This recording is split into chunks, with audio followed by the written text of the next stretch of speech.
Olá, ouvintes e leitores, sejam bem-vindos a mais uma leitura bíblica comentada do Ictus Podcast.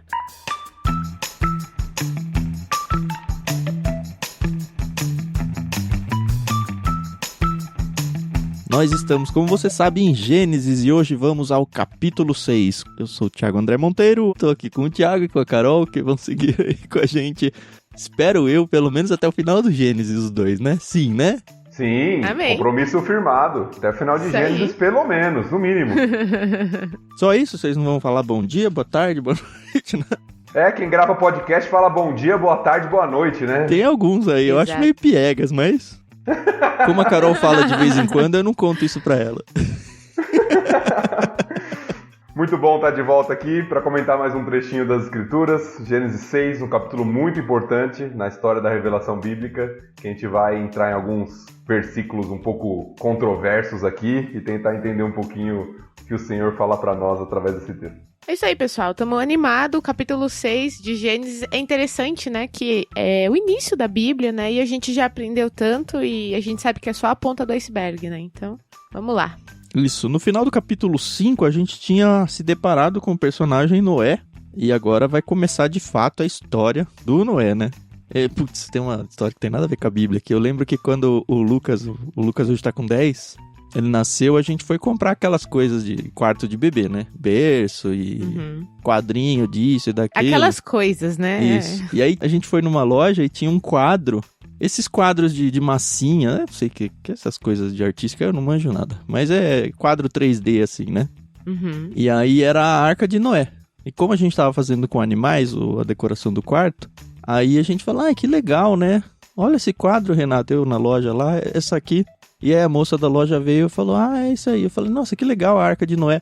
E a mulher, é a Arca do Noel. E eu ficava meio que tentando falar Noé para ver se ela se ligava, porque não é Noel, sabe?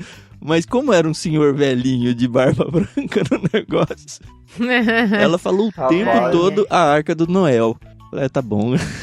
Mas assim, a gente nasce num berço cristão, a gente acha que as coisas são super óbvias e na verdade talvez não sejam tão óbvias pra quem não é, né?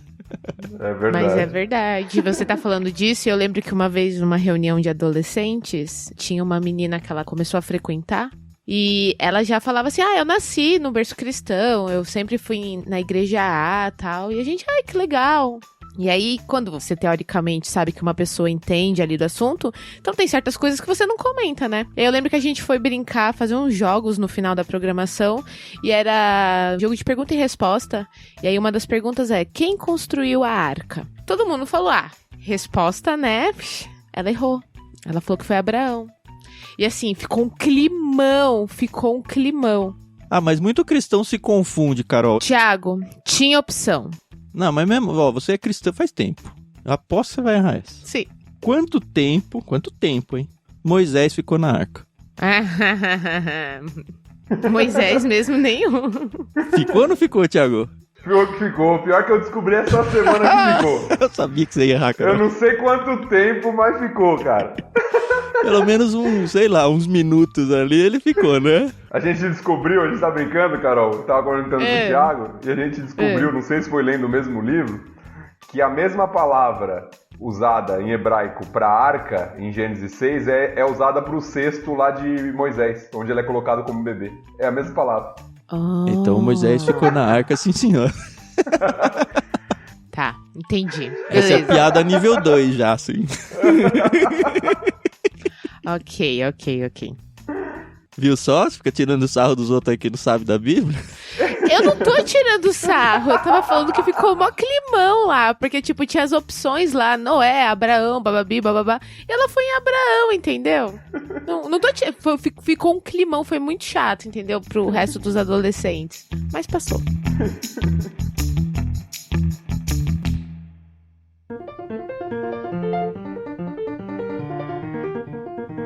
Feita essa introdução aí super séria, nós vamos ao capítulo 6, vamos nos versos 1 a 8. Como da outra vez, acho que só 2 leram, eu vou pular minha vez e vou deixar o Thiago começar ou a Carol começar com 1 a 8. Vocês decidem aí quem quer ler o texto maior ou menor. Então eu começo, vou do 1 ao 8. Só lembrando, galera, que a gente tá fazendo a leitura nossa na NVT, nova versão transformadora, graciosamente concedida pela Mundo Cristão pra gente usar aqui nesse projeto. E eu acredito que pelo menos nós três aqui, a gente quando vai preparar o nosso material aqui pra gravação, a gente passeia por várias traduções. Eu mesmo fiz com várias esse texto aqui, inclusive esse texto requereu bastante disso, né? Trouxe até algumas coisas que eu encontrei em outras bíblias de estudo. Mas o texto base mesmo que a gente vai seguir é na NVT, tá bom? Agora sim, Carol, manda ver. Tá certo. Então vamos lá. Os seres humanos começaram a se multiplicar na terra e tiveram filhas. Os filhos de Deus perceberam que as filhas dos homens eram belas, tomaram para si as que o agradaram e se casaram com elas. Então o Senhor disse: Meu espírito não tolerará os humanos por muito tempo, pois são apenas carne mortal. Seus dias serão limitados a 120 anos. Naqueles dias, e por algum tempo depois, havia na terra gigantes, pois quando os filhos de Deus tiveram relações com as filhas dos homens, elas deram à luz filhos que se tornaram os guerreiros famosos da antiguidade. O Senhor observou quanto havia aumentado a perversidade dos seres humanos na terra, e viu que todos os seus pensamentos e seus propósitos eram sempre inteiramente maus. E o Senhor se arrependeu de tê-los criado e colocado na terra. E isso lhe causou imensa tristeza. O Senhor disse: Eliminarei da face da terra esta raça humana que criei. Sim, e também destruirei todos os seres vivos, as pessoas, os grandes animais, os animais que rastejam pelo chão e até as aves do céu. Arrependo-me de tê-los criado. Noé, porém, encontrou favor diante do Senhor. Olha, hoje ao todo vão ser 22 versículos, a gente passou em 8 e eu tava conversando aqui antes de começar a gravação com o Thiago. Provavelmente esses 8 vão dar muito mais pano pra manga do que os próximos até o 22, né? Vamos ver se é verdade. A gente começa com a multiplicação, que já era uma ordenança, né, do Senhor aí pra eles. E aí aparece o famoso filhos de Deus e filhas dos homens, que tem algumas possibilidades de interpretação aí. Você quer explicar quais são antes de se defender aí, ô Thiago? Vamos lá, vou tentar ser rápido aqui, né? Como o Thiago falou, é interessante, o texto começa com uma expressão que parece uma expressão até de obediência, né? O Senhor tinha dito do ser humano se multiplicar sobre a terra. Então se você ler o versículo 1 sem conhecer o resto da história, seguindo na sequência de Gênesis, parece, olha, que legal, né? A bênção de Deus sobre o homem tá se cumprindo, né? De ser fecundos, multiplicai-vos, enchei a terra. Mas logo depois a gente vai ver como isso se dá de forma distorcida por causa do pecado, né? E aí entra o que o Thiago falou. A grande expressão polêmica aí do versículo 2, dos filhos de Deus e as filhas dos homens. Tem vários tipos de interpretação a respeito disso. Eu quero dar as 3 mais comuns, vamos colocar assim, pelo menos no nosso meio cristão evangélico conservador, que tem algumas outras que nem entram, que vão para o campo de mitologia e coisas do tipo, né? Mas as 3 mais comuns são as seguintes. A primeira é que esses filhos de Deus são anjos. Isso por quê? Porque o termo filhos de Deus na Bíblia, em outros lugares, como no livro de Jó, é usado para se referir a anjos. É uma expressão usada para se referir a anjos também, tá? Então alguns entendem que esses filhos de Deus aqui são seres angelicais, evidentemente caídos, né, por fazer isso que estão fazendo, e o texto mostra que isso não agrada ao Senhor, e que de alguma forma se corporificaram e tiveram relações com mulheres, seres humanos, né, mulheres, e aí de lá nasceram o que o texto do versículo 4 traduz como gigantes, fruto dessa união entre seres angelicais e mulheres. Essa é a primeira posição. Só vou colocar as posições, depois a gente pode colocar os problemas e defender uma ou outra aqui, tá? A segunda posição comum é que esses filhos de Deus se referem a governantes poderosos, pessoas de renome na antiguidade. Porque também era comum se usar essa expressão de pessoas poderosas, príncipes, governadores, pessoas de renome, como filhos de Deus. É comum você ouvir isso na história, inclusive, né? César é considerado um filho de Deus. Esse uso não é muito bíblico, né? Não tem, pelo menos eu não achei a Bíblia mencionando esses seres poderosos em outros textos bem óbvios, assim, como é nos filhos de Deus para anjos. Não é tão comum, mas era comum no mundo antigo. Sim, isso sim. E aí a outra expressão, a outra interpretação é que são pessoas poderosas, E que aí o que é condenado do texto não é em si só a união, mas o fato de como eles estão fazendo essa união. Que pode ser algo relacionado à poligamia, por exemplo, deles escolherem mulheres, no plural, das que mais lhe agradam. Então eles têm poder e eles começam a juntar mulheres para si. Ou até de força no sentido de obrigação, né? Eu tenho o poder, então eu quero essa aqui, eu tomo para mim de maneira forçada. Esse é um segundo tipo de interpretação. E aí os filhos, lá do versículo 4, não seriam gigantes no sentido físico, de altura apenas, mas no sentido de seres poderosos também, descendentes desses poderosos. E a terceira interpretação comum é que aqui há um contraste entre duas linhagens. A linhagem dos filhos de Deus, que seriam caracterizadas pelos filhos de Sete, a gente viu isso no capítulo 5, duas linhagens distintas, né? E as filhas dos homens, que seriam as descendentes de Caim. Então o que o texto estaria condenando seria uma espécie de casamento misto entre pessoas que consideram e invocam o nome do Senhor, como nós vimos lá, a geração que invocava o nome do Senhor, e a geração que não conhecia o Senhor e que havia se afastado da presença do Senhor. Então, nesse caso, o que o texto condenaria seria o casamento misto e que o resultado disso seria filhos que não consideram o Senhor, que são violentos, poderosos e praticam maldade. Que seriam os nefilins, lá do versículo 4, que é a palavrinha usada para poderosos ou gigantes. É interessante que aquele filme Noé, esse mais recente, ele fala muito sobre isso, né? Que Noé, ele era um humano, né? E seus filhos eram humanos. E os outros povos que habitavam na Terra não eram humanos, né? Ele coloca seres angelicais ali, ou demônios, exato. ou sei lá. Então, assim, quando eu tava lendo, eu lembrei dessa alusão, né? O filme todo a gente sabe que é bem diferente do que aconteceu, mas foi interessante essa alusão. Quem que quer começar colocando sua posição na berlinda aí? Dessas 3 posições, eu já tinha ouvido 2. É a questão dos anjos caídos, que não sei se eu consigo acreditar, porque pra mim os anjos caídos são os demônios, né? Aqueles que estão ali com Lúcifer. E na minha cabeça, eu não sei se Deus permitiria, né, que eles... enfim, não consigo ter essa. Eu prefiro acreditar mais na questão de ser da linhagem de Sete. Mas exatamente porque essa questão de, na minha cabeça, não cabe um anjo caído, né, amaldiçoado por Deus, vir pra Terra pra se procriar, enfim.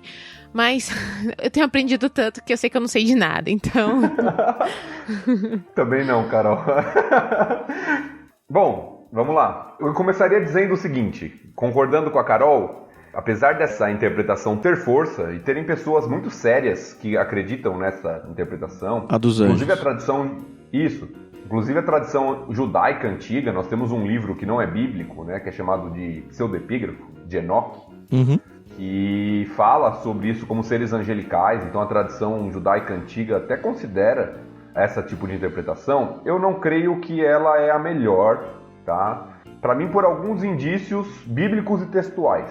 Eu quero indicar só 3. O primeiro, é verdade que filhos de Deus se refere a anjos em outros textos das Escrituras, em textos antigos como o de Jó. Se alguém tiver curiosidade, esses textos que a gente anotou aqui tem Jó 1:6, Jó 2:1 e Jó 38:7. Nos 3 aparecem os filhos de Deus como anjos. Tem outros textos fora de Jó, tá? Mas principalmente Jó fala sobre isso.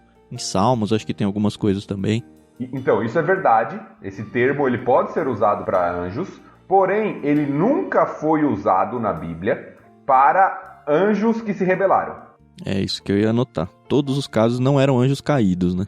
Exatamente. Então esse é um ponto que já fala assim, opa, tem uma diferença aqui. Ele sempre é usado para anjos bons, anjos que servem ao Senhor. E que se você for pensar no termo filhos de Deus, de fato é uma relevância bem grande esse ponto aí, né? Se você quiser extrapolar e colocar aí para anjos caídos, eu não sei se dá para chamá-los ainda de filhos de Deus. O segundo ponto, para mim, é a afirmação de Cristo no Novo Testamento que os anjos não se casam nem se dão em casamento. O que parece nos indicar que anjos não têm possibilidade de procriação. Isso está em Mateus 22:30, se não me engano, em outros evangelhos também, mas você encontra lá. Então, para mim, é um segundo indício aí de que seria difícil que a gente considerasse que seriam anjos, né? Alguns colocam a possibilidade, mas um anjo que possuiu um ser humano e se relacionou com uma mulher. Mas eu acho difícil que seja isso. Uhum. E a terceira, para mim, e mais forte, porque é a evidência do texto, é que não há condenação no texto para anjos. Há condenação no texto para homens. Sim. O Senhor condena a maldade humana, que se multiplicou. A perversidade dos seres humanos, no versículo 5. Né? Havia aumentado a perversidade dos seres humanos na terra. Então, para mim, um indício textual é de que nós estamos falando de homens e não de anjos. A questão que o Tiago está falando é que a ênfase do texto em Gênesis 6 é o pecado do homem, né? E não a rebelião dos anjos. Ele nem apresenta os anjos em momento algum. Uhum. E mais do que isso, acho que um quarto argumento que eu acho bastante forte, eu também vou nessa linha, apesar de que quando eu li aqui eu já falo um pouquinho, mas o que eu acho que é o argumento mais forte é o próprio texto próximo. A gente acabou de passar num texto onde Moisés, Deus aqui no texto, colocou claramente, olha, tem uma linhagem que é longe do Senhor e tem uma linhagem que seguiu ao Senhor. Ele pontuou isso muito fortemente. Então, nada mais natural do que usar o que ele acabou de apresentar pra gente, duas realidades que ele acabou de apresentar. O que me incomoda um pouco é que no versículo 1 do verso 6, os seres humanos começaram a se multiplicar, na Terra, e tiveram filhas. E não tem filhos aqui. E normalmente, quando você vai generalizar assim num plural, você usa o masculino. Inclusive no hebraico aqui. A gente faz isso no português, é regra da língua. No sentido de que eu não estou dizendo que é filhos homens. É filhos, filhos genérico. Só que você não usa o feminino para isso. Feminino, quando você diz filhas, você está falando só de mulheres mesmo. Uhum. E aqui ele está falando, os seres humanos tiveram filhas. Eu falei, então quem teve filhos? Esse é um ponto que me pega um pouco mais, assim. Tentando ser um advogado do diabo aqui, no sentido de defender um ponto em que eu não acredito, de fato não acredito que são anjos. Um outro argumento que alguém poderia usar é que, como as principais referências de filhos de Deus na Bíblia é Jó, junto com o Pentateuco, é um dos livros que foi escrito primeiro. Eu nem sei se dá para dizer qual dos dois foi escrito primeiro. Inclusive, o próprio autor de Jó, muita gente acha que foi o Jó que escreveu, mas provavelmente não foi. Tem gente que acredita que seja Moisés. Então, tem gente que acredita que foi o próprio Moisés. O que seria mais grave ainda, porque o Moisés usou filhos de Deus lá claramente num contexto angelical. O mesmo autor usaria aqui o mesmo termo dizendo outra coisa. E eu não estou dizendo que foi Moisés, porque de fato eu acho que não dá para saber quem foi. Mas Moisés está cotado entre os possíveis autores de Jó. Então você tem um texto da mesma época. Os eruditos aí dizem que ele foi escrito ou na época de Abraão ou anterior ao Abraão, por causa do patriarcado e tudo. Quando a gente chegar em Jó, a gente explica um pouco mais sobre isso. Mas é um texto de mesma época e possivelmente, não digo provavelmente, mas possivelmente do mesmo autor, usando o mesmo termo. Só uma colocação, Tiago, para ficar claro aqui. Você usou o termo escrito na mesma época de Abraão. Na verdade, provavelmente os fatos aconteceram na mesma época de Abraão. É verdade. O relato da época de Abraão ou anterior a Abraão. Isso aí. Mas assim, se foi o próprio Moisés, também foi escrito na mesma época, né? Porque, enfim, os dois escreveram ao mesmo tempo. É o mesmo autor. Sim. Mas, enfim, isso tudo pra dizer que não é tão fácil mesmo. Não é, não, esse negócio de anjo é bobagem. Cara, calma. Tem textos na Bíblia em que infelizmente, a gente tem que falar, Senhor, eu não morro pela posição A nem pela posição B. Eu vou aqui tomar um partido, porque faz parte tomar um partido. Mas tudo bem, vamos seguir. Que é basicamente o que acho que nós três fizemos, né? Eu acredito que pela coerência interna do livro, do contexto, homens, nos dois lados, homens e mulheres aí, vendo a descendência de Caim e de Sete, eles fazem mais sentido. Sim. Até porque no resto da Bíblia a gente não vê essa relação assim tão próxima com anjos. Óbvio que a gente tem a presença de anjos e demônios aqui dentro do nosso contexto, bem Constantine mesmo, se você já assistiu ou consumiu esse tipo de quadrinho e tal. A gente esquece que a realidade não é só a nossa, que física, material, né? Existe uma realidade espiritual em volta que interage de alguma forma com a gente, mas biblicamente não é assim. A Bíblia não dá tanta atenção para a história do ser humano, para a sequência de lutas e tudo, com essa coisa de não, porque o anjo faz isso, porque o demônio faz isso, porque... Não, a gente briga com o pecado mesmo. E se for isso, se a nossa interpretação estiver correta do texto, como foi bem dito aí pro Tiago, um texto difícil, Mas se nossa interpretação do texto estiver correta, eu também acredito que, pelo contexto do livro, essa terceira interpretação é a mais próxima, apesar de eu achar que a segunda também faz sentido. A segunda, que é a ideia dos poderosos, né, que a gente falou, dos governantes e tudo. Isso nos ensina, e talvez muitos jovens estejam ouvindo esse podcast, acompanhando com a gente, isso nos ensina muito a respeito do casamento, né? Nós teríamos uma teologia bíblica aqui a respeito do casamento e do que nós devemos considerar ao casar. Porque o texto dá advertências sérias a respeito disso aqui, né? A escolha dos filhos de Deus aqui estava muito mais relacionada ao que agradava a eles e o que era belo aos olhos. E nós vemos que na nossa cultura os casamentos são constituídos muito baseado nisso. Sim. Não baseado na fé em comum, não baseado no companheirismo, não baseado na adoração, mas baseado no que me agrada. E aí nós vemos as consequências terríveis. Pois é, e nem no caráter da própria pessoa, né, da outra pessoa. Pra fugir da parte espiritual, do compromisso espiritual dela, muitas vezes você acaba casando com uma pessoa que é bonita, mas tem um mau caráter violento. E assim, eu gosto muito até dessa interpretação de homens mesmo, por causa dessa aplicação. Porque a gente já viu ali o Lameque casando com mais de uma, que já foi um indício de, bigamia aí, tá me zoando a coisa aí, cuidado. A gente já piora um pouco mais. A gente vai ver aqui nesse mesmo texto, né? No verso 5, todos os pensamentos e seus propósitos eram sempre inteiramente maus. A gente vai falar um pouquinho mais sobre isso. Mas a raça humana estava em absoluta queda aqui, de moral, de tudo. Então faz sentido muito. E para quem viveu, tem gente na família com o famoso casamento misto, com o famoso jugo desigual, vocês sabem o que é ter um lado tentando remar para uma espiritualidade saudável e o outro lado remando contra. Ou não remando, né? Tem gente que, não, tudo bem, segue aí, mas eu não. Mas quando vem filhos, começa sempre a discussão. E agora? O que a gente vai apresentar para nosso filho? Vai deixar ele escolher a sua fé? A gente vai falar sobre Deus ou não? Cara, tem tantos, depois que você casa, tem tantos, mas tantos desdobramentos. Como você vai tomar as decisões importantes da vida que refletem no casal? Porque tem momentos em que você, sei lá, vamos pensar a carreira, vai. Você pode optar por ir atrás do dinheiro ou ir atrás da sua conduta. E aí, se um lado tá pensando na conduta e o outro tá pensando no dinheiro, não dá certo. Fatalmente, ou vai acabar numa separação, que se tiver filhos vai ser pior ainda, ou o lado cristão não quer se separar e tal.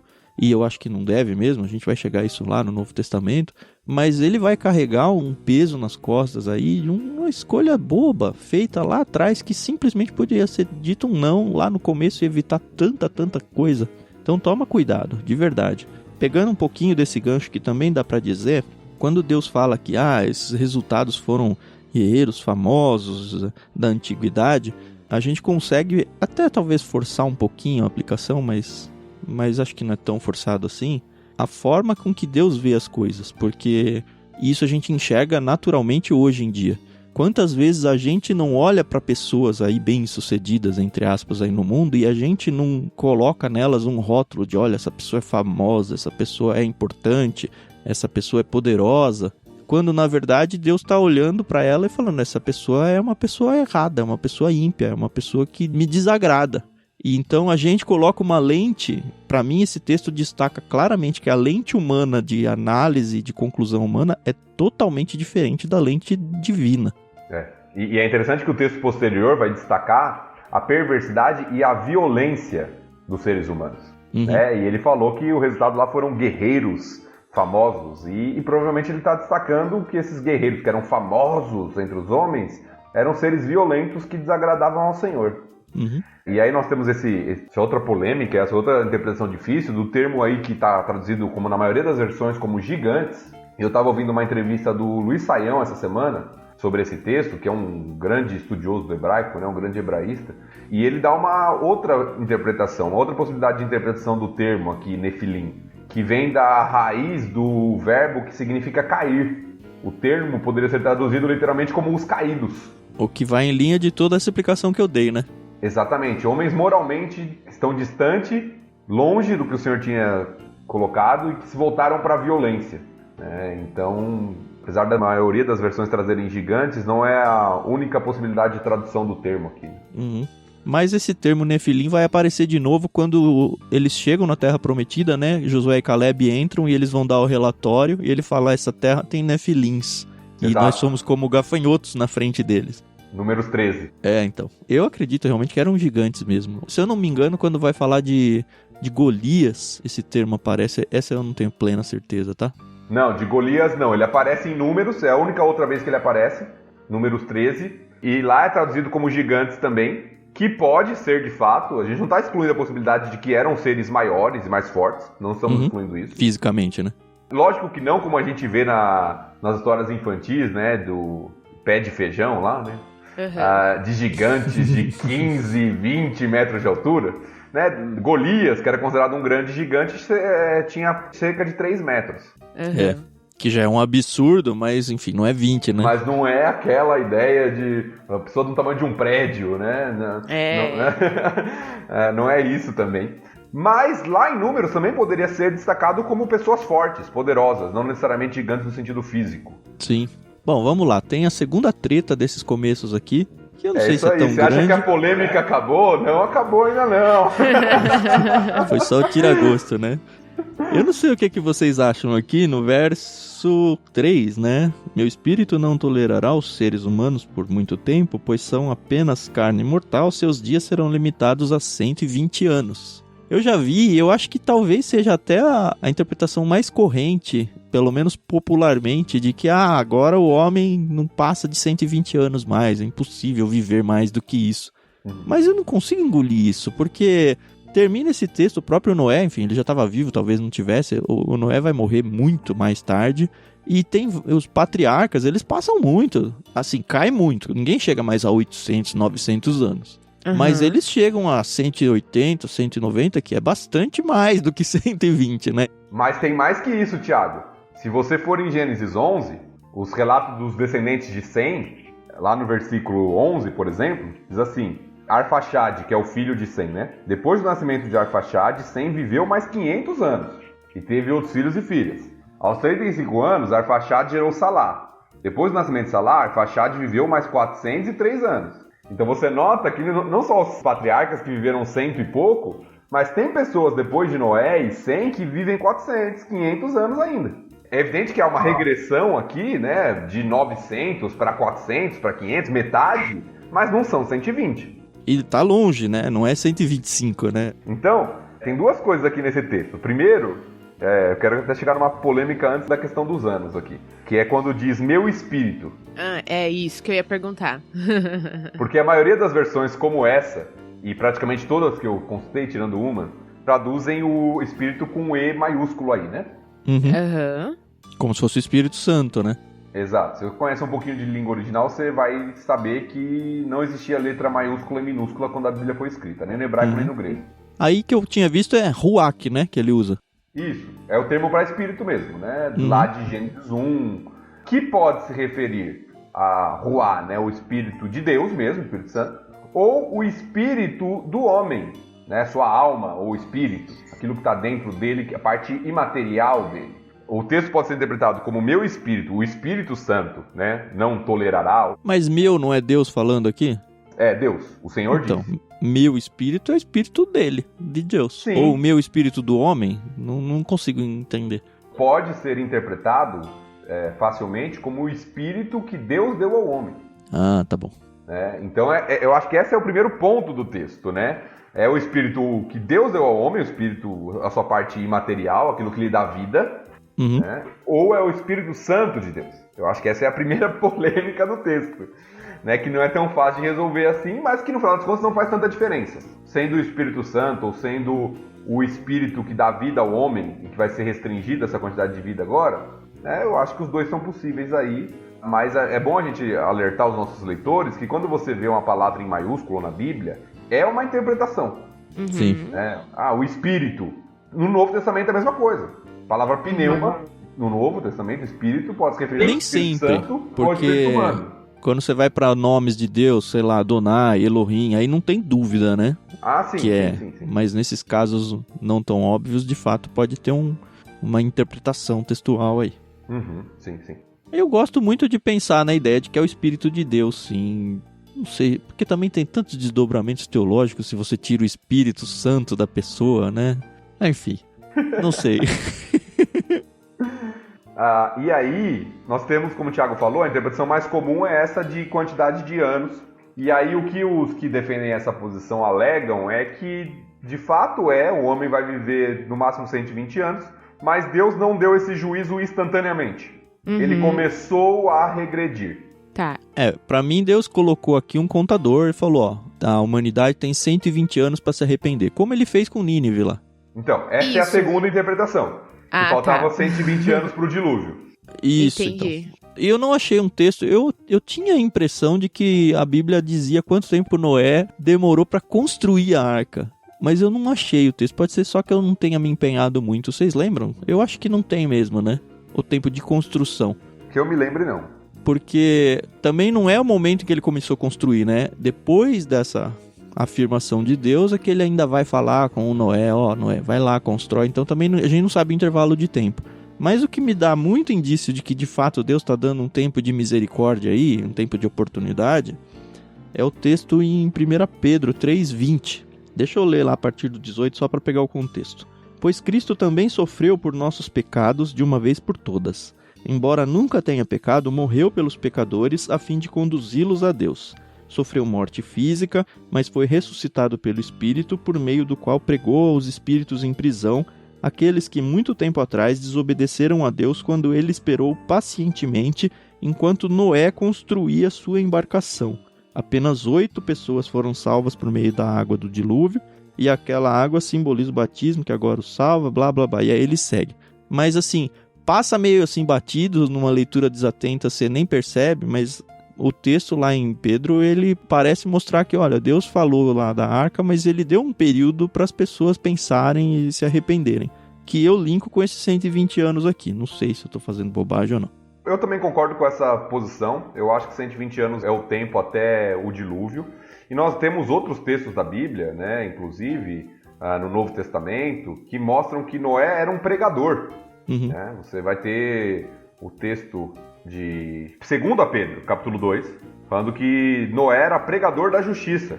Então, aparentemente, houve um tempo de que Noé anunciou que isso aconteceria, o que Deus tinha dito para ele, chamando as pessoas ao arrependimento, como o texto de 1 Pedro diz, né, dando esse tempo de paciência, mas as pessoas não consideraram. Nem os próprios irmãos, como você levantou outro dia aí, né? Que triste. Mas enfim, se você tentou evangelizar sua família e seus familiares não são cristãos, você sabe o que a gente tá falando aqui. Que é difícil, é um pisar em ovos danado, né? Eu acho que agora que a gente passou todas essas polêmicas dos primeiros versículos, dá pra gente engatar a segunda agora. Tá, mas engatar o segundo trecho, você diz? Não, a segunda marcha. Ah, tudo bem. Estamos aqui há mais de meia hora só nos primeiros 3 versículos. É verdade. Eu tenho um destaque que eu fiz. É legal esses destaques quando você pega sem ter visto isso em comentários. Quando você for fazer, aliás, suas leituras bíblicas, se você for se aprofundar em algum texto, é muito bom que você tenha bíblias de estudo e tal. Eu tenho várias aqui, mas nada substitui aquele seu primeiro contato. Então, a ideia é que você construa, faça seus rascunhos e meio que vá para os comentários só para ver, olha, se ninguém pensou isso aí, talvez eu não seja o grande gênio da lâmpada aqui, talvez eu que tenha dado uma viajada. Mas quando você chega em alguma conclusão pela sua própria leitura e depois você corrobora ela com os comentaristas, para mim é mó gostoso, assim, eu gosto bastante. E assim, eu vi só um, e bem depois que eu já tinha feito a anotação, só um deles dá um destaque a isso. No verso 5, olha só como é forte. Eu gostei dessa tradução, gostei bastante. O Senhor observou quanto havia aumentado a perversidade dos seres humanos na terra, e viu que todos os seus pensamentos e seus propósitos eram sempre inteiramente maus. Você pode ler assim, mas eu fiz a seguinte leitura: e viu que todos os seus pensamentos e seus propósitos eram sempre inteiramente maus. Você percebe 3 palavras de ênfase aqui. Todos, sempre e inteiramente. E aí eu falei, cara... E esses propósitos aqui, na verdade, o original é coração que ele usa. Tem outras traduções que usam isso, né? Mas a ideia de... acho que o mesmo contexto que a gente fala, o meu coração e tal, num sentido mais figurativo mesmo. Mas assim, a coisa tava muito, muito feia. Aliás, eu queria deixar uma dica aqui de um site, se você quiser brincar. Se você tem um mínimo de inglês, tá? Chama Bible Hub, ele era Bible Suite, mas agora é biblehub.com. Lá você tem tudo em inglês, mas ele tem comentários, ele tem interlinear, que eu gosto bastante. Mesmo que você não conheça o grego e hebraico, ele tem as transliterações com links para os dicionários em inglês. E principalmente, que eu uso mais, o dicionário de Strong e o de Engelman, acho que é o nome, onde ele pega aquela palavra no original, que para você pode ser só caracteres, não tem problema nenhum, e ele fala para você todos os versículos bíblicos que usam aquela palavra. Isso ajuda demais, assim. Essa, por exemplo, que a gente brincou no texto lá dos filhos de Deus, você consegue pegar lá, porque ele coloca a palavra no grego ou no hebraico certinho, embaixo ou em cima a palavra que foi traduzida em inglês, a tradução em inglês. Então ele não está preocupado com a fluência do texto, fica até bem quadrada a coisa ali, tradução palavra por palavra mesmo, e você consegue tirar várias dúvidas e fazer vários estudos pessoais mesmo sem ter conhecimento de grego e hebraico. Aí fica a dica aí, Bible Hub. Hub é hub.com somente. Eu uso há muito tempo, desde a época do seminário. Fim da propaganda, ó, propaganda, mas não pagaram nada, tá? Essa foi de graça. Vai lá, falei muito. Carol, alguma observação aí dos versículos? A gente tá monopolizando a conversa aqui. Ainda não. Eu tenho sim umas questões, mas é um pouquinho mais pra frente. Aí daqui a pouco eu entro. Eu gostei também da tradução do versículo 5, que o Thiago falou, mas por estar acostumado com outras versões mais antigas, né? Eu acho que faltou um paralelo aqui, porque eu acho que Moisés está fazendo intencionalmente. Porque lá em Gênesis 1:31, o mesmo verbo é usado. Quando diz, e Deus viu tudo que criou, e era muito bom. Eu fui até conferir na NVT, lá fala Deus olhou. E aqui ele usa observou, mas é a mesma palavra. E eu acho interessante considerar isso, porque se em Gênesis 1 Deus olha para a sua criação e viu que era muito bom, agora Deus olha de novo e vê o que está acontecendo, né? E a gente vê a diferença, né? É como se Deus estivesse olhando de novo, como ele fez em Gênesis, e naquele primeiro momento ele estava contemplando e olhando a beleza de tudo que havia criado, e agora ele olha de novo e ele vê como a perversidade, não só os homens haviam se multiplicado, mas a perversidade dos seres humanos havia se multiplicado. E não só externamente, como o Thiago destacou, mas dentro dos seus corações. Então, isso é um texto chocante. A gente está tão acostumado com ele. E é interessante, o Thiago começou falando sobre isso, né, dos animais. E é muito, muito interessante ver isso nas revistas de escola bíblica, às vezes nos berçários de igreja. Pintam a história do dilúvio, né, toda colorida, com os animais sorrindo. Sim. Noé sorrindo, com um arco-íris ali, que a gente vai chegar, né, no arco e tal. E como se fosse uma história tão bonita, mas é uma história de juízo. De juízo tremendo de Deus sobre a humanidade, porque a perversidade, a maldade humana tomou proporções gigantescas sobre a Terra. E eliminou não é nem todo mundo pessoa, né? Eliminou todos os seres vivos, né? Exatamente. Assim, salvou quase nada, praticamente nada. Salvou o suficiente para continuar existindo e não eliminar toda a criação. A ponto de chegarmos no versículo 6, numa expressão que também é meio polêmica e debatida, né? De que diz aí, que o Senhor se arrependeu. Exato, porque... Vamos lá, né? Vamos começar. Deus, na sua infinita sabedoria, ele é onisciente, onipotente, onipresente, certo? A gente sabe, a gente entende, ou pelo menos acha que entende, que Deus ele tem o poder de tudo e ele pode fazer exatamente o que ele quiser. Mas ele dá o livre-arbítrio para o ser humano agir, entre aspas, como quer na Terra. Eu sei que essa questão do livre-arbítrio, ela é muito polêmica. Eu entendo isso. E eu não ouso questioná-la. Pelo menos não agora, em Gênesis 6. E aí, eu já dei aula pro berçário, eu já dei aula até ali pros adolescentes. E tem alguns assuntos, principalmente entre os adolescentes, que causam muitas polêmicas. E eu lembro que em uma das aulas, e aí depois disso eu falei, beleza, eu tenho realmente que estudar muito mais pra poder dar aula. Que exatamente foi essa questão. Um dos meus alunos perguntou, peraí, mas se Deus ele é onipresente, onisciente, onipotente, por que ele se arrependeu? Sendo que ele podia simplesmente... Ele foi pego de surpresa, né? Acho que a questão é, ele não podia começar de novo? E toda vez que o pecado entrasse de novo, e de novo, e de novo, e de novo? E realmente é uma coisa assim, que nós, no nosso finito entendimento, né, nossa finita inteligência, enfim, a gente não consegue entender na totalidade. E eu lembro que isso foi uma polêmica muito grande na minha sala, porque eu não tenho uma resposta. Porque aí começa, mas a gente tem o livre-arbítrio. Aí tem gente que fala, não, mas Deus sabe de tudo, então na verdade nós não temos livre-arbítrio. Deus sabe quando eu vou pecar e quando eu não vou. Mas você não sabe, entende? E aí, eu sei que esse foi um dos versículos, assim, que realmente causou muita dor de cabeça pra mim na época. E eu não me senti preparada, e eu ainda não me sinto preparada pra falar dele. E aí ela voltou pra classe dos bebês, é isso? Na verdade eu fui ali pros pré-primários, dos 4 ao 6, que eles são mais tranquilos. A questão dos adolescentes, Carol, não é porque os adolescentes estão querendo colocar a gente na berlinda ou porque eles são revoltados, nada. É só porque eles passaram a infância deles ouvindo as histórias coloridas do dilúvio. Exato! É a primeira vez em que a ficha cai pra eles e aí eles falam, opa, peraí, tá tudo errado que eu aprendi. Alguns querem colocar a gente na berlinda também. Também. Cara, eu vi uma ilustração, é muito boa pra quem trabalha com adolescentes. Ele fala que ser líder de adolescentes é tipo descer um rio de rafting. Você só vai descendo e tentando desviar das pedras. É isso. E aí a correnteza vai levando e com sorte você não é derrubado.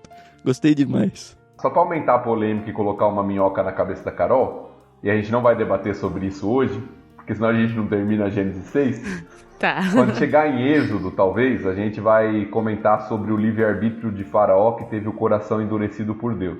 Antes das pragas.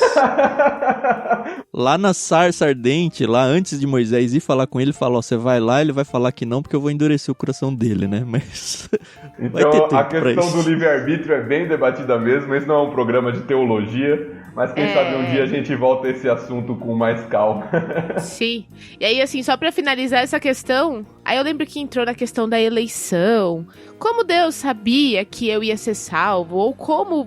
E aí, a gente tem que evangelizar, mas se Deus sabe quem vai aceitar, quem não vai, por que os índios têm que ser... Aí eu falei, gente, para, por favor. Carol quer complicar a gente, Thiago. Mas a gente tá em Gênesis 6, isso que é bom. O texto também salva a gente. Gênesis não tá falando do índio ainda. Aliás, eu acho que ele nem tá falando do livre-arbítrio aqui, apesar de eu entender a sequência. O que mais me pega não é a questão do livre-arbítrio nesse texto. É a questão de, peraí, como Deus se arrepender, sabe? São duas coisas que não... É água e óleo aqui. Deus... Não dá pra pegar Deus de surpresa. Não dá pra Deus falar, achei que ia pra cá, mas foi pra lá, sabe? É Deus. E pior ainda, né? Se a gente for pra Números 23, 19, e aqui eu vou ler na Almeida atualizada, porque eu não gostei da tradução da NVT, tá? A NVT, ela diz no 23, Números 23, 19. Na NVT, ela diz, Deus não é homem para mentir, nem ser humano para mudar de ideia. Alguma vez ele falou e não agiu, alguma vez prometeu e não cumpriu, mas esse começo do versículo aqui. O texto da Almeida atualizada, ela diz, Deus não é homem para que minta, nem filho de homem para que se arrependa. E aí eu usei o Bible Hub lá para pesquisar essa palavra, que se arrependa. E é exatamente a mesma palavra no hebraico. E eu posso não saber falar ela, eu posso não saber nada, mas ela é registrada lá, mesma palavra nos dois textos. Então a gente tem aqui um texto em Gênesis dizendo Deus se arrependeu, e a gente pode questionar o significado da tradução dessa palavra. E no outro a gente está falando, olha, Deus não é filho de homem para que se arrependa, ou seja, Deus não se arrepende, que casa muito mais com a teologia que a gente gosta de defender. Mas a questão é, como é que a gente resolve um negócio desse? Você tem saídas pra gente aí, Thiago? Não é a única vez que o termo é usado na Bíblia, nem por Moisés, né? Em Sim. Êxodo nós vemos Moisés usando esse texto, depois ele é usado no livro de Jonas, em outros trechos das Escrituras. E sempre com essa de Deus se arrependeu, né? Isso, se arrependeu, mesmo termo, mesmo verbo. Tem um artigo a gente já citou ele em um programa anterior, Dr. José Arthur, lá do Seminário Batista Logos, doutor em Antigo Testamento, que ele trabalha sobre esse termo, o arrependimento de Deus e como ele é usado na Bíblia. Bem interessante, depois se vocês quiserem eu posso até conseguir eles para vocês com a autorização dele. Certamente virá. Se você conseguir, a gente vai linkar aí no post do site, tá bom? É legal, um PDF, é isso, Thiago? É um PDF. Tá, se ele autorizar, então vai estar aí, acessa ictus.com.br. Nesse episódio vai ter um link lá para você fazer o download desse PDF. Então ele trabalha como o termo é usado, como o termo é usado para Deus, como o termo é usado para o homem e tal. E o Tiago leu bem o texto de Números, bem colocado. E quando nós vemos o todo da teologia bíblica, nós vemos de fato isso aí que foi já comentado pela Carol e pelo Tiago. Deus é soberano, Deus não é pego de surpresa, Deus estabelece a história, Deus registra o livro de Apocalipse, dita o livro de Apocalipse, fala o livro de Apocalipse para nós do que vai acontecer, e vai acontecer, porque Deus governa sobre todas as coisas. Então, como assim Deus se arrependeu? E aqui, a solução mais comum, mais clássica que os teólogos dão, que eu acho que ela faz muito sentido mesmo, é o que é chamado de antropopatia, que é a ideia de Deus expressando um sentimento em linguagem humana de forma que o homem possa entendê-lo. Uhum. Ele se reduz aqui à humanidade para que o homem... É tipo você conversando com seu filho de 2 anos e falando gugu, dadá e não sei o que, para que ela consiga entender o que você está falando. Exato. Então a expressão aqui, na verdade, que a maioria dos teólogos nos afirmam, e eu concordo, é que ela demonstra uma tristeza profunda de Deus diante do que está acontecendo. Deus é um Deus que é um ser pessoal e tem emoções. Então uma tristeza, uma ofensa a ele, ao seu plano, ao que está acontecendo com a sua criação. E ele se entristece profundamente. Não que ele não saiba, não que ele não governe, mas que ele vê o pecado e o ponto que a humanidade chegou e ele se entristece com isso. Essa é a solução mais comum e eu acho que ela faz muito sentido. Uhum. Eu já conhecia, sinto muita paz com ela há muitos anos, mas de repente você tá ouvindo aí e você tá lidando com isso agora. E de fato, assim, quando você chega nessa questão a primeira vez, ela demora pra sentar a poeira na alma, assim. Espero que a gente tenha conseguido dar uma calma aí pra você. O próprio versículo 6, na tradução da NVT, que é bem interessante aqui, no final do versículo fala que isso lhe causou imensa tristeza. Isso. O que dá a deixa do significado da palavra em si. Uhum. Bom, e aí então Deus decide que ele vai eliminar da face da terra esta raça humana que criei. E até aí você fala, beleza, merecem. Uhum. Sim, e também destruirei todos os seres vivos, as pessoas, os grandes animais, os animais que rastejam pelo chão, que aqui em algumas traduções é répteis, e até as aves do céu. E aí você pensa, caramba, que raios os animais têm a ver com isso, né? Mas aí você vê outros textos bíblicos dizendo que a natureza clama pelo fim do mundo, ela se sente corrompida junto com o homem. Quando que Deus vai resolver isso de uma vez? Quando que Cristo vai voltar para que a própria terra pare de sofrer? E se a gente for ver, a condenação de Adão, eu até brinquei lá na época, ela é jogada para a terra. E para os animais também. Então, os homens, eles estragaram tudo, né? Não estragaram só o ser humano. Então, enfim, é isso. Provavelmente não, certamente não existiam predadores antes do pecado, né? Pois a gente vê que no futuro vão conviver em paz os seres que são considerados predadores hoje em dia com aqueles que são as presas. Então toda a humanidade, toda a criação, sofre os efeitos da queda. E muitas vezes nós olhamos esse juízo de Deus e na nossa mentalidade atual, bem humanista, nós achamos Deus muito severo. Mas eu gosto de pensar que o que deveria nos surpreender no texto não é Deus decidindo destruir toda a raça humana, mas Deus decidindo preservar Noé. Eu acho que era isso que deveria nos surpreender, né? Não Deus destruindo todo mundo, mas dando uma chance de recomeçar, né? Não só para Noé, né? Mas se a nossa interpretação estiver correta, ele ainda ter esperado 120 anos para isso, né? Você fica bravo, vou esperar 120 anos para te dar um castigo. Exato. E é Deus dando um recomeço para a humanidade, como se estivesse recriando a partir de Noé. Que o texto do versículo 8, que a gente chegou até o fim aí, diz que encontrou favor, ou em outras versões, achou graça. Sim, que é um refresco, né? Uma esperança aqui. Inclusive é a primeira vez nas escrituras, não sei se você chegou nessa informação aí, Thiago, mas é a primeira vez que o termo graça é usado na Bíblia, é aqui. Sim. Que legal. Eu não gostei dessa tradução encontrou favor, apesar de graça ser isso, né? Podia ter mantido a palavra graça, ela é tão mais graciosa. E a palavra porém é um alívio pra gente aqui, né? Diante de tudo que tá acontecendo, né? Maldade, perversidade, porém. Quando você vê o porém, você dá até uma ufa. Eu queria dar até uma aplicação pros dias de hoje, assim. A gente, obviamente, ainda não chegou na maldade nível época de Noé, assim. Mas a gente sabe que o mundo tá ficando cada vez pior e tal. A pergunta que eu faço pra você é: será que hoje Deus olha pra você, pra sua vida, pra sua família, e ele fala, porém? Ou será que ele olha pra você e ele enxerga o que é o mundo corrompido na sua vida também? Fica aí de reflexão pra sua vida. Sim, até porque o texto, você falou que ainda não vivemos nos dias de Noé, apesar de toda a maldade da nossa época, Jesus faz uma comparação, né? Que quando ele voltar, será como nos dias de Noé. E eu acho que o mundo vai estar meio assim mesmo. Se você lembrar Mateus 24, deixa eu ler rapidinho aqui, diz assim: como foi nos dias de Noé, versículos 37 a 39 de Mateus 24. Você que quer estudar depois aí. Como foi nos dias de Noé, assim também será na vinda do Filho do Homem. Pois nos dias anteriores ao dilúvio, o povo vivia comendo e bebendo, casando-se e dando-se em casamento, até o dia em que Noé entrou na arca, e eles nada perceberam, até que veio o dilúvio e os levou a todos. Assim acontecerá na vinda do Filho do Homem. Ou seja, Noé falou, teve o tempo que Deus deu de oportunidade de arrependimento, e as pessoas continuaram vivendo sua vida normal. Comendo, e nós estamos falando aqui, hein? Não sei onde está chegando esse áudio, mas a gente está falando. E tem tanta gente falando aí. Cuidado.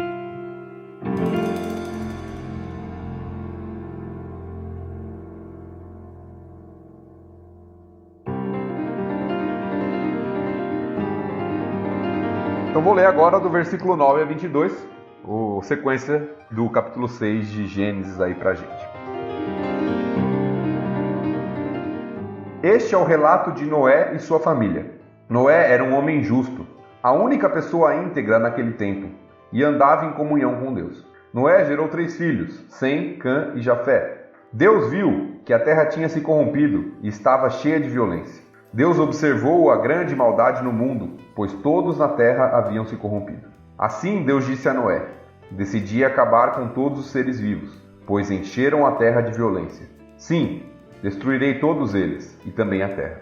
Construa uma grande embarcação, uma arca de madeira de cipreste, e cubra com betume por dentro e por fora, para que não entre água.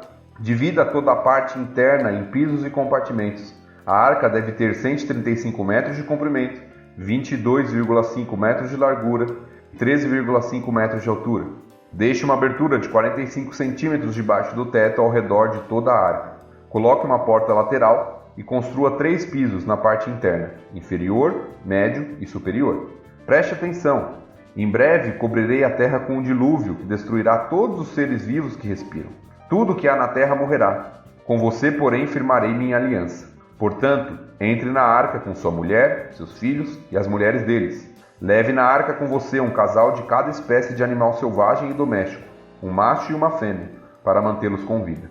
Um casal de cada espécie de ave, de cada espécie de animal e de cada espécie de animal que rasteja pelo chão virá até você para que os mantenha com vida. Cuide bem para que haja alimento suficiente para sua família e para todos os animais. Noé fez tudo exatamente como Deus lhe havia ordenado. Legal, né? É um texto um pouco mais corrido, eu acho que não tem mais tantas polêmicas. E ele começa com a famosa... Este é o relato de, né? Mais uma das toledotes aí. Eu gosto dessa palavra. Acho que é uma das poucas que eu uso bastante.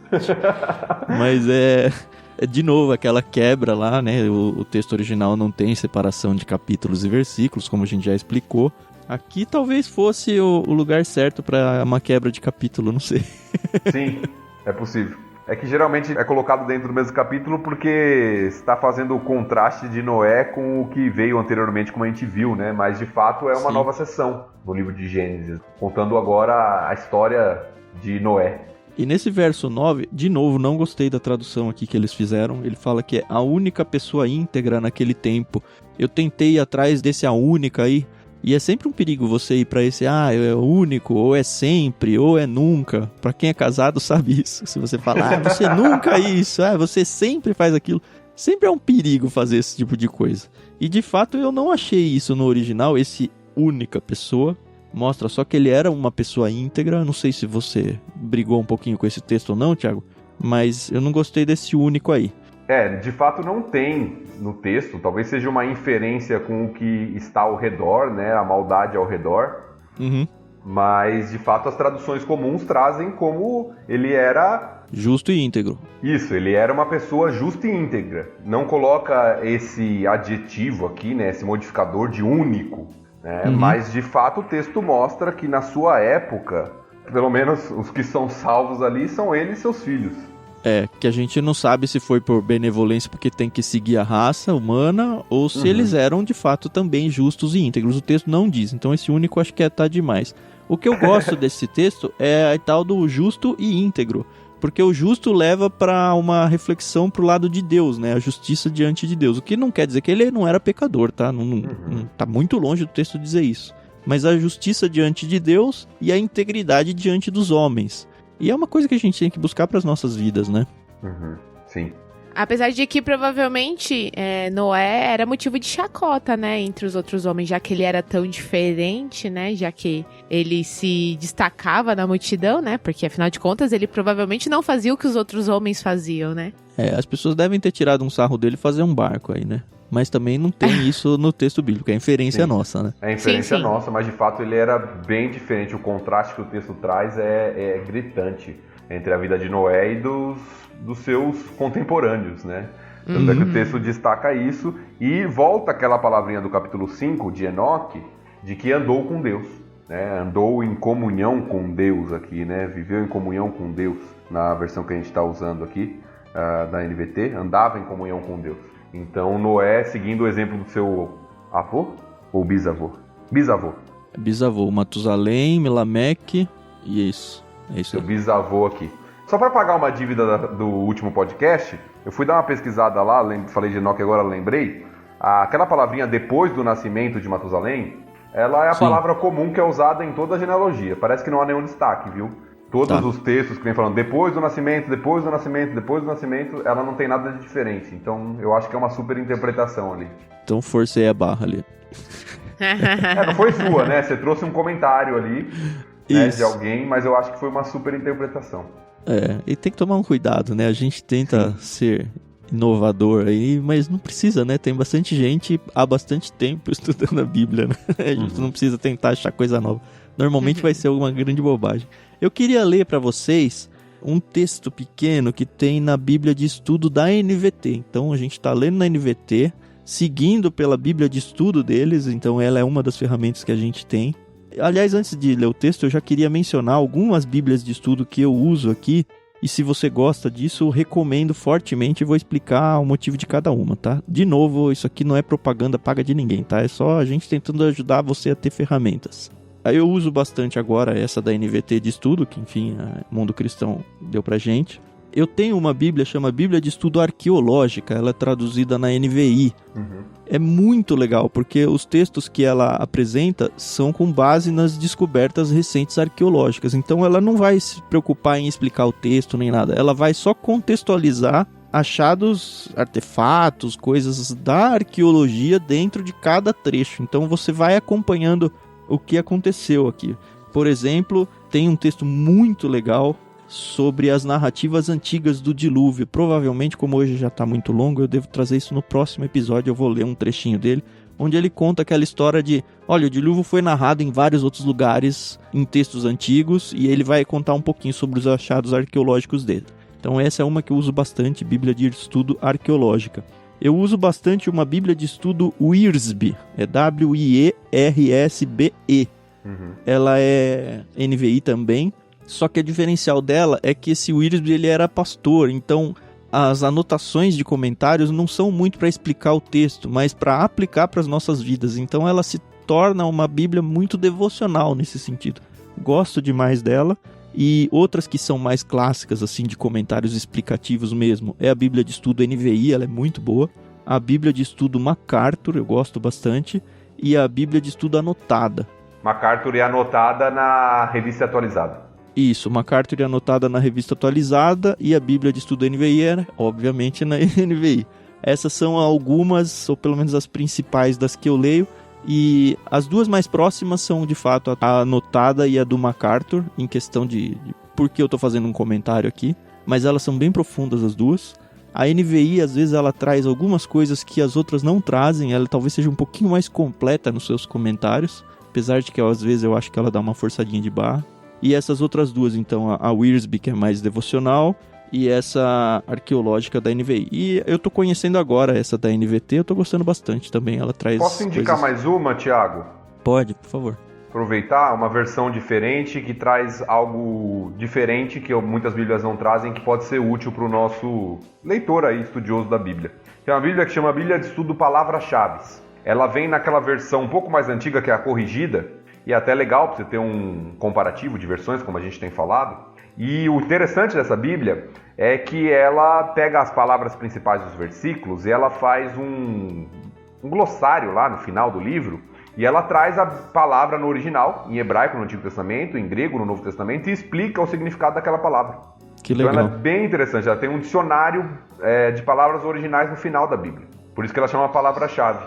E não precisa ser um estudioso de seminário para seguir nela, né? Qualquer pessoa consegue se virar bem nela. É justamente para isso, para o leigo que não conhece, ele vê lá o termo, ele vai lá no final e vê o que ele significa. Então é bem interessante. Agora sim, eu vou ler o texto que a NVT coloca aqui no comentário, porque para mim ele resumiu bem tudo que eu estudei sobre... mas como é que cabia tantos animais na arca, sabe? Porque acho que é a pergunta de todo mundo. E como é que esse negócio navegou? O texto diz assim: a embarcação construída conforme as dimensões especificadas em Gênesis era imensa. A proporção entre o comprimento e largura, 6:1, é a mais estável possível e ainda hoje é usada em projetos de navios petroleiros de carga. Olha que legal, eu não sabia disso.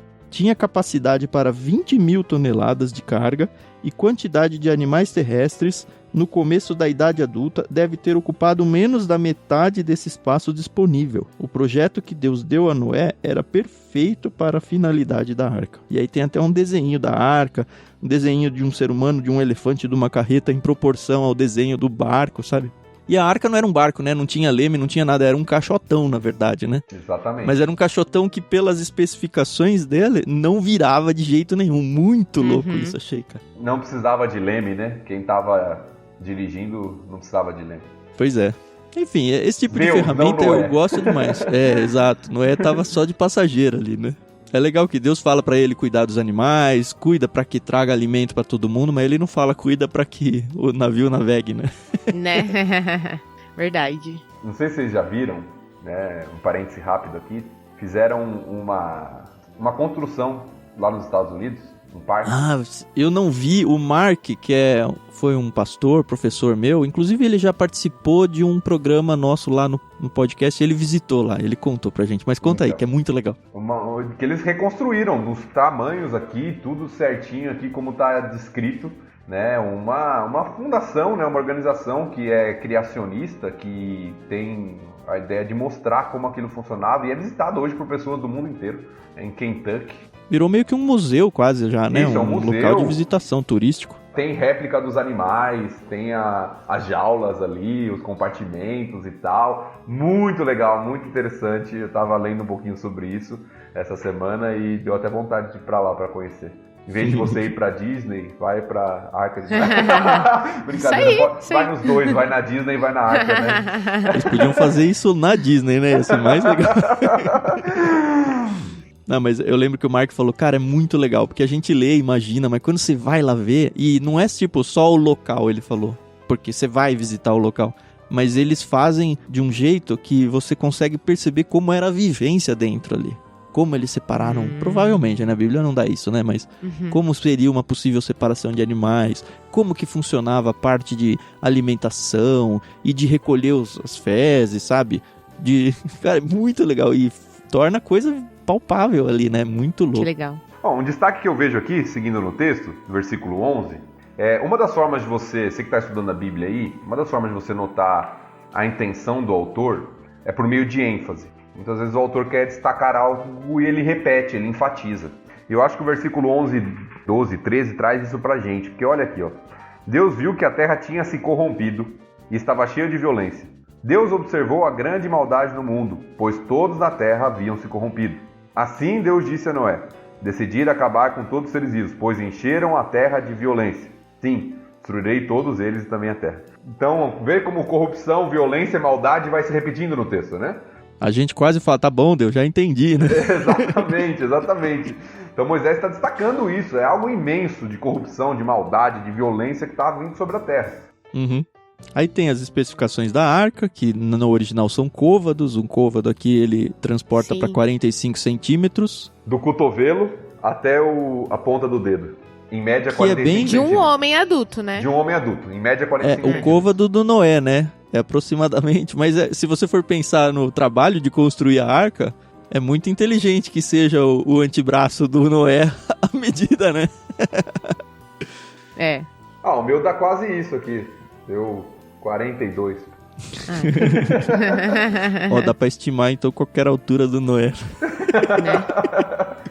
Mas eu gostei dessa coisa de metros, porque tem alguns puristas, né, que falam, não, tem que ser côvados. E às vezes pra aproximar a gente, né, é que nem polegadas. Que facilita, não é nossa realidade, né? Então, a gente consegue vislumbrar melhor o tamanho do negócio, Isso, né? Exato. Foi muito bacana. É interessante que Deus dá um impermeabilizante para eles, para não entrar Isso, água, o mesmo do Moisés, da arca do Moisés. O betume. Que é uma resina natural ali, né? Uhum. Que é o que tava na mão dele, né? Sim, e você vê a sabedoria de Deus, né? O que Moisés tinha que fazer era simplesmente seguir as estipulações que Deus tinha dado para ele, porque Deus sabia o que funcionaria, né? Uhum. E aí eu só tenho pelo menos mais 2 destaques aqui no texto, eu não sei se vocês têm mais alguma coisa. O primeiro destaque que eu vejo aqui, depois das especificações da arca, está no versículo 18, que é: com você firmarei a minha aliança. Uhum. Isso é importante, porque se eu não me engano, também é a primeira vez que a palavra aparece na Bíblia, a palavra aliança. É a primeira vez, sim, com certeza. E vai ser uma palavra muito importante na teologia bíblica. Uhum.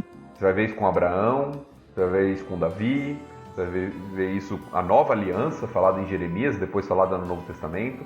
Uhum. Então, a aliança é um pacto, né? Um compromisso ali de Deus com o ser humano. É um pacto entre duas partes. É interessante que algumas alianças na Bíblia, elas são unilaterais, né? E esse é o caso de umas. É onde só uma das partes se compromete. Exato. E é muito forte isso, se você for pensar. É uma aliança de casamento onde só o marido se compromete com a esposa e a esposa não precisa se comprometer com o marido. Uhum. Já pensou? Você se arriscaria nessa? E nos próximos capítulos aí, quando a gente falar do dilúvio, a gente vai ver a confirmação da aliança e o sinal da aliança, né? Vai ficar mais pra frente. Mas sim. É interessante já pensar, né, de Deus por ter achado graça, Noé por ter achado graça diante de Deus, aqui está recebendo um pacto e um compromisso, mostrando o favor de fato de Deus com Noé, que Deus não era obrigado a fazer isso aqui com Noé, mas ele está demonstrando sua graça sobre ele e o seu relacionamento para, a partir de Noé, repovoar a terra. Né? Sim. Eu vou voltar um versículo, porque eu sei que tem gente que está esperando isso. Mas o dilúvio foi local ou o dilúvio foi do planeta? Assim, o texto para mim ele responde muito claramente, né, no verso 17. Preste atenção, em breve cobrirei a terra com um dilúvio que destruirá todos os seres vivos que respiram. E aí as pessoas falam, não, mas vai destruir os homens estavam só na região ali onde eles moravam. Mas cara, lembra que as aves estavam no meio disso daí também. Será que não tinha animal no resto do planeta, sabe? E ele matou todos os seres vivos, ele não matou todos os homens. E tem outro trecho mais pra frente, Tiago, que a gente, não nesse capítulo, que a gente vai chegar, que fala que a água dos dilúvios ficaram, se eu não me engano, a não sei quantos côvados, quase cerca de 7 metros, 15 metros, eu não lembro ao certo, acima de todos os montes da Terra. Então tá resolvido, né? Eu acho que essa é uma treta que não deveria existir, é uma briga que é forçar a barra contra o texto bíblico. O que alguns sugerem é que nós temos aqui uma linguagem hiperbólica, mas eu não creio ser o fato. Né? Não tem porquê. Mas enfim, só pra não passar em branco, tá? Pra dizer que a gente fugiu do tema, não quis tratar, a gente quis dar a ele a atenção que ele merece. Mas assim, o versículo 18, o fato da aliança aparecer a primeira vez, é muito mais importante e acaba sendo disfarçado aqui por pessoas tentando achar pelo em ovo aqui. E outra coisa que eu gosto, no verso 20, e talvez seja uma dúvida primeira assim, de quem tá se ambientando com a história, é que o Noé não teve que ir atrás dos animais, né? Os animais vieram até Noé. No verso 20 fala isso. E aqui é muito legal, né? A gente vê a soberania de Deus sobre a sua criação. Um casal de cada animal virá até você. Não precisa ir caçar, criar armadilha para pegar os animais, colocar força. Eles vão vir até você tem que cuidar. E cuida para que tenha alimento, né? Então a gente sabe que Noé teve que ir atrás e que, não sei, muito possivelmente os animais ainda não eram carnívoros. Porque não sei senão não, viu? Mas a gente ia ter um conflito aqui, né? Então, de alguma forma, se eles já eram carnívoros, Deus falou, ó, aqui dentro não pode, tá, galera? E se Deus mandou os animais virem até lá, ele fecharia a boca, como ele fez com os leões lá e o Daniel, tranquilamente. Sim, é verdade. Os homens não eram carnívoros. Não, ainda não. Eu não sei com os animais, né? Não tem essa observação aqui. Os homens só depois do dilúvio. Sim. E pensando numa aplicação espiritual para isso, eu peguei isso aqui da Bíblia de Estudo do Wiersbe, só para vocês terem ideia da pegada que eu falei, tá? O texto diz assim: os animais reconheceram a voz do seu Criador e lhe obedeceram, mas as pessoas feitas à imagem de Deus se recusaram a ouvir o chamado divino. Você vê como é uma coisa muito mais aplicável, assim? E é um negócio que nem um comentário que está preocupado com o texto falou. Eu falei, puxa, não é verdade? E na hora eu me lembrei de Isaías 1, Isaías começa o livro assim, olha só que interessante. Eu vou pular o verso 1, que não tem nada a ver, tá? A partir do verso 2.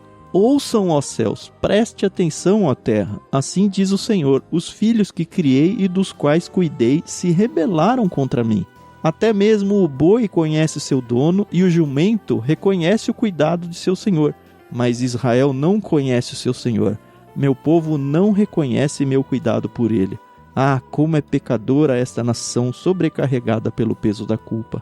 São um povo perverso, filhos corruptos, que rejeitaram o Senhor, desprezaram o Santo de Israel e deram as costas para ele. E aí o texto segue. Mas é isso, assim, muitas vezes os animais, eles têm muito mais sensibilidade do que nós mesmos, seres humanos, em relação a Deus. O que é uma ironia, né? Pois é. Alguns acham que ironia é pecado, é lógico que ela pode ser usada de forma pecaminosa, mas você tem muita ironia na Bíblia, né? Os seres humanos criados à imagem de Deus não o consideram, mas o restante da criação considera, né? Uhum. E os dinossauros? Não tá no texto, Carol. Não, calma. Por que eu... Pode falar, pastor.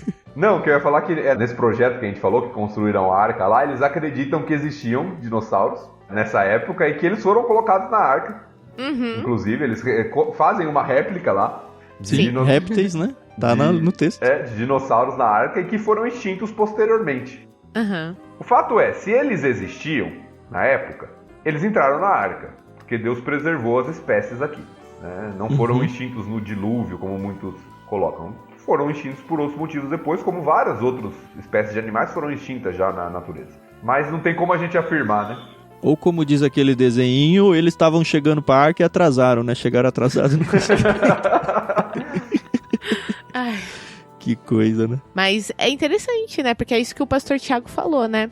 Se existiam, entraram, né? Depois, se foram extintos... Eu acho que é uma especulação que a gente não tem que gastar muito tempo não, viu, Carol, com a vida, assim. É difícil, porque também. Tem tanta coisa espiritual. Eu não tô falando sim. a gente, nem só nós três aqui, não. Eu tô falando a gente, pessoas que lidam com a Bíblia, sabe? Eu acho que quando a gente começa a fazer esse tipo de pergunta, a gente, na real, tá fugindo das perguntas que realmente importam, sabe? Mas enfim, questões de curiosidade, né? Um dia quando a gente chegar no céu, a gente pergunta pra Deus, né? E aí ele vai falar pra gente. O destaque final que eu faço é o último versículo, né? Que Noé fez exatamente como Deus lhe havia ordenado. É uma coisa tão simples e tão direta, mas muito longe de ser desprezível, né? E esse refrão vai se repetir, a gente vai chegar lá nos próximos capítulos, mas o capítulo 7 vai se repetir. Noé fez tudo quanto Deus lhe havia ordenado. É um destaque para falar da obediência de Noé. É um homem íntegro, justo, como a gente viu, né? Que andava com Deus e que, consequentemente, obedecia a Deus. E aí a gente vê o benefício da obediência. Muitos cristãos, muitos jovens, aí acham que obedecer a Deus é um fardo, é uma prisão. E, na verdade, é o contrário, né? Como a obediência nos traz benefício. Sim.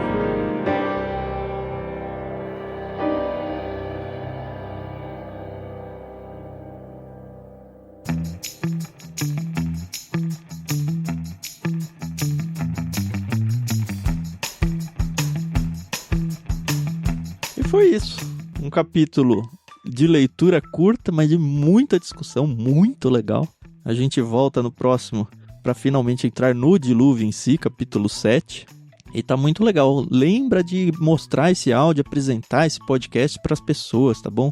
É importante que outras pessoas encontrem esse podcast para que o nome de Deus seja engrandecido, seja divulgado. É mais uma ferramenta, e a gente acredita que é uma ferramenta bem descontraída para que as pessoas lidem de uma maneira séria, ao mesmo tempo que descontraída, com a palavra de Deus. Então interajam com a gente, deixem suas dúvidas, deixem seus comentários, deixem suas angústias, deixem suas discordâncias com a gente, não tem problema. A ideia é justamente gerar essa conversa, tanto entre nós quanto com outros ouvintes. Então aproveita aí as oportunidades que você tem de ouvir e de passar adiante esses áudios, tá bom? Mais uma vez, muito obrigado pelo tempo que vocês ficou com a gente aqui. Até o próximo episódio, capítulo 7. Espero que Thiago e Carol estejam mais uma vez com a gente. Estaremos, com certeza. Se o Senhor permitir, estaremos aqui. E valeu, pessoal. Boa leitura aí do capítulo 7. A gente se vê no próximo episódio. Isso aí, pessoal. Até o próximo.